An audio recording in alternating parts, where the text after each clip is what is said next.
Question है आपका, A B की बहन है, एफ जी की पुत्री है, सी बी की माता है, डी सी का पिता है, ई डी की माता है।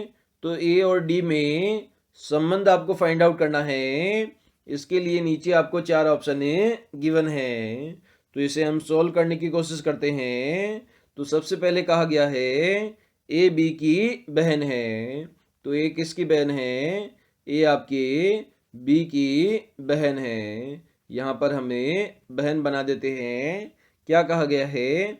ए जो है वो बी की बहन है, तो ए क्या हो जाएगी यहाँ पर? ये लेडीज हो जाएगी। इसे हम नेगेटिव बना देते हैं। बी को हमें प्लस और माइनस बोले तो मेल और फीमेल में डिवाइड नहीं कर सकते, क्योंकि कहा गया है ए बी की बहन है, तो ये तो श्योर है आपकी लड़की होगी। फिर आपसे क्वेश्चन में कहा गया है एफ जी की पुत्री है, तो जी की पुत्री कौन है? साइड में हम बना लेते हैं। जी की पुत्री क्या है? एफ है। यहाँ पर हम पुत्री लिख देते हैं ताकि हमें याद रहे।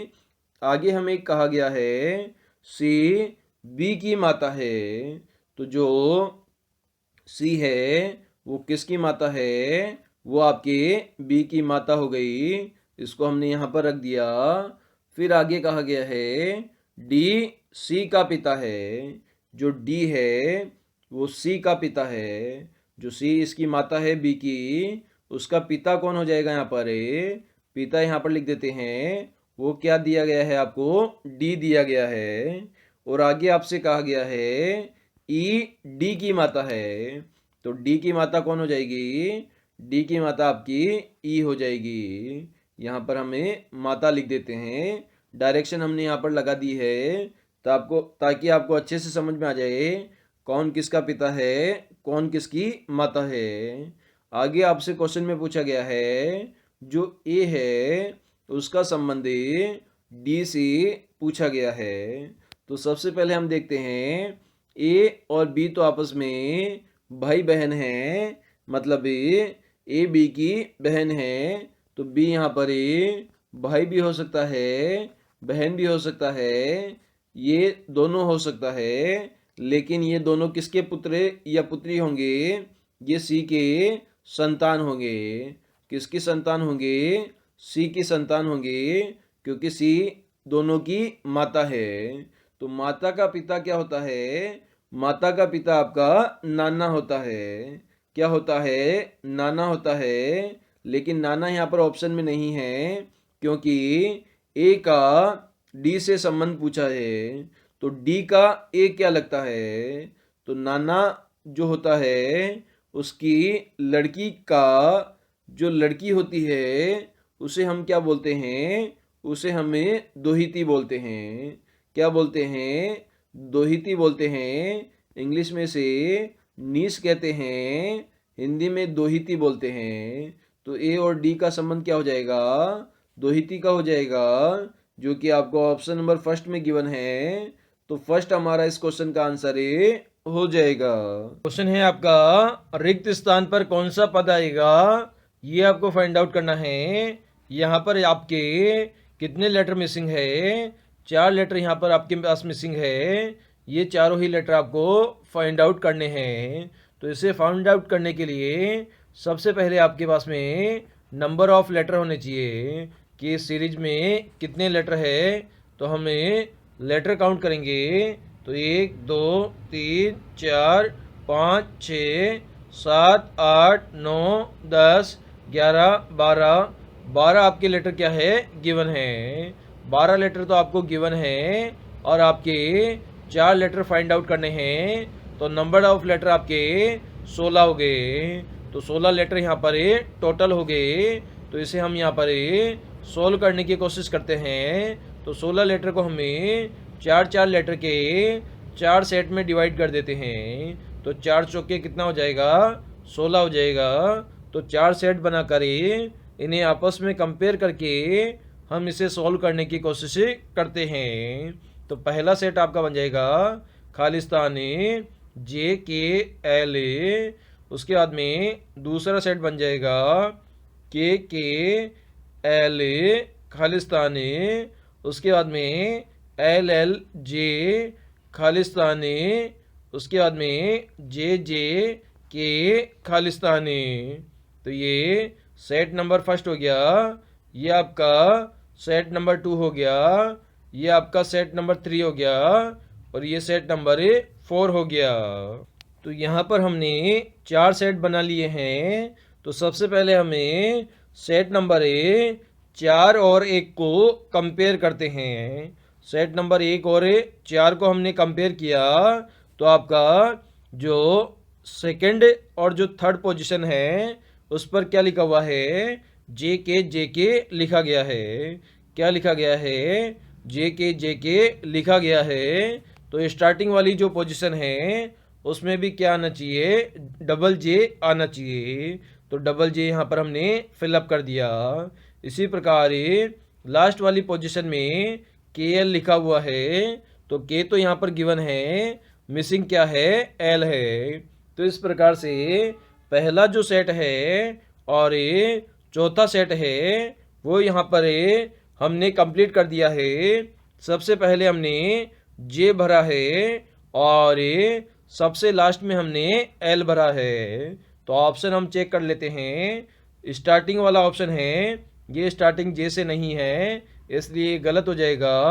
ऑप्शन नंबर 4 भी L से स्टार्ट है तो ये भी गलत हो जाएगा। और ऑप्शन नंबर 3 और 2 को हम देखते हैं। 3 नंबर आपका J से स्टार्ट है लेकिन अंत में L होना चाहिए और यहाँ पर K है तो ये भी गलत हो जाएगा। तो ऑप्शन नंबर 2 देखते हैं, J से स्टार्ट है और L पर ख़त्म है तो ये ऑप्शन बिल्कुल सही हो जाएगा। और जो मिसिंग नंबर है यहाँ पर सेकंड और थर्ड में वो क्या आ जाएगा, यहाँ पर J आ जाएगा और यहाँ पर K आ जाएगा। तो सबसे पहले हमने J भरा, उसके बाद वापस से हमने J भरा और उसके बाद में हमने K और L भरा और यहाँ पर हमारा ऑप्शन नंबर 2 करेक्ट आंसर हो गया है। क्वेश्चन है आपका जिसमें आपको बेमेल विकल्प का चयन करना है। इसके लिए 4 ऑप्शन है, ABCD आपको गिवन है। तो ये ऑप्शन में 7 से 26 लिखा हुआ है, बी ऑप्शन में आपका 8 से 30 लिखा हुआ है, सी ऑप्शन में आपका 10 से 35 लिखा हुआ है और डी ऑप्शन में आपका 13 से 44 लिखा हुआ है। तो ऑप्शन नंबर ए के अंदर हम कंडीशन लगाते हैं। 7 से हमें 26 पर जाना है तो 7 को हमें 3 से गुणा करेंगे तो 7 या 21 हो जाएगा। अगर इसमें हम 5 जोड़ दें तो हम 26 पर पहुंच जाएंगे।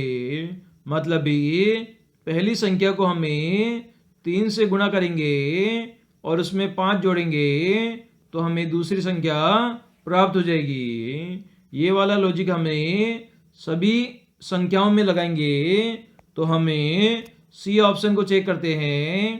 तो 10 को 3 से गुणा करेंगे और इसमें 5 जोड़ेंगे तो 10 या 30 हो जाएगा। 5 जोड़ने पर आपकी संख्या 35 हो जाएगी। सिमिलरली 13 को 3 से गुणा करेंगे और इसमें 5 जोड़ेंगे तो 13 या 39 और 39 और 5 कितना हो जाएगा आपका 44 हो जाएगा। इसी प्रकार से 8 को 3 से गुणा करेंगे और इसमें 5 जोड़ेंगे तो 8 या 24 और 5 कितना हो जाएगा आपका 29 हो जाएगा। लेकिन यहाँ पर संख्या कितनी है 30 है जो कि हमारी कंडीशन को फुलफिल नहीं कर रही है, जिसमें हमने पहली संख्या को 3 से गुणा कर 5 जोड़ने पर हमें सेकंड वाली संख्या प्राप्त हुई थी। इस कारण से बी हमारा बेमेल विकल्प हो जाएगा। नंबर सीरीज का आपको क्वेश्चन गिवन है जिसमें 3, 7, 15, 31, 63, उसके बाद में क्वेश्चन मार्क आपको गिवन है जिसका मान आपको फाइंड आउट करना है ABCD ऑप्शन में से। तो कैसे सोल्व करेंगे, तो सबसे पहले आप देख पा रहे हो 3 से हमें 7 पर पहुंचना है तो 3 को क्या कर सकते हैं, हमें 3 को 2 से गुणा कर सकते हैं तो 3 दूनी 6 हो जाएगा। अगर इसमें 1 जोड़ दिया जाए तो हमारे 7 पर हम पहुंच जाएंगे। इसी प्रकार से हमें 7 से हमें 15 पर पहुंचना है, तो 7 को 2 से गुना करोगे तो 7 दूनी 14 हो जाएगा। अगर इसमें 1 जोड़ दिया जाए तो 14 और 1 कितना हो जाएगा, 15 हो जाएगा। इसी प्रकार से हमें 15 से 31 पर पहुंचना है, तो 15 को भी हमें सिमिलर 2 से गुना करेंगे तो 15 दूना 30 हो जाएगा। इसमें हम 1 जोड़ देंगे तो 30 और 1 कितना हो जाएगा, 31 हमारा हो जाएगा। इसी प्रकार से हमें 31 से 63 पर पहुंचना है, तो 31 को हमें 2 से गुना करेंगे तो 31 दूना 62 हमारा हो जाएगा, जिसमें हमें 1 जोड़ेंगे तो हम 63 पर पहुंच जाएंगे।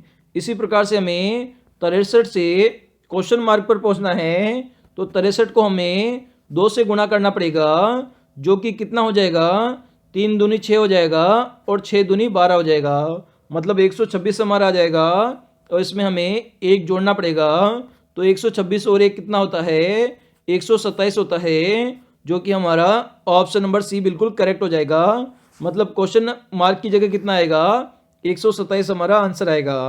कैसे किया हमने, सबसे पहले हमें 3 से 7 पर पहुंचना है, तो 3 को 2 से मल्टीप्लाई किया, उसमें 1 ऐड किया। इसी प्रकार से 7 से हमें 15 पर पहुंचना है, तो 7 को 2 से गुना किया तो 7 दूनी 14 हो गया, इसमें हमने 1 ऐड कर दिया।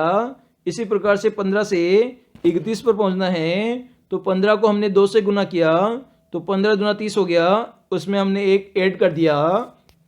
इसी प्रकार से 31 से हमें 63 पर पहुंचना है, तो 31 को हमने 2 से गुना किया, इसमें 1 ऐड कर दिया, तो 31 दूना 62 और प्लस 1 कितना हो गया, 63 हो गया। इसी प्रकार से 63 से हमें क्वेश्चन मार्क पर पहुंचना है, तो 63 को हमें 2 से गुना करेंगे, तो 63 दूना कितना हो जाएगा हमारा, 126 हो जाएगा। इसमें 1 जोड़ेंगे तो 127 हमारा आंसर आ जाएगा, जो कि ऑप्शन नंबर सी हमारा बिल्कुल करेक्ट है। क्वेश्चन है, धन का दुरुपयोग होता है, उसी प्रकार से लेखन का क्या होगा, धोखा होगा, साहित्यिक चोरी होगी, या चोरी होगी, या अशुद्धि होगी। तो धन का क्या होता है, धन किसी के पास ज़्यादा होता है तो वह उसका दुरुपयोग हो जाता है। तो इसी प्रकार से जो लेखन है उसकी क्या हो सकती है, उसकी आपकी साहित्यिक चोरी हो सकती है। तो ऑप्शन बी यहाँ पर हमारा करेक्ट हो जाएगा। क्वेश्चन है आपका, निम्न में से असंगत को ज्ञात कीजिए। इसके लिए आपको 4 ऑप्शन यहाँ पर गिवन है, द्वीप, तट, प्रायद्वीप और नकलिस्तान। इन चारों को आपको फाइंड आउट करना है कि कौन सा इसमें असंगत विकल्प है। तो इस प्रकार के क्वेश्चन को सोल्व करने के लिए आपको इन शब्दों का अर्थ आना चाहिए। तो सबसे पहले द्वीप लिखा गया है, तो द्वीप क्या होता है, आपका समुद्र के अंदर चारों तरफ पानी होता है और उसके अंदर छोटा जो टापू होता है जहाँ पर हम रह सकते हैं या रुक सकते हैं।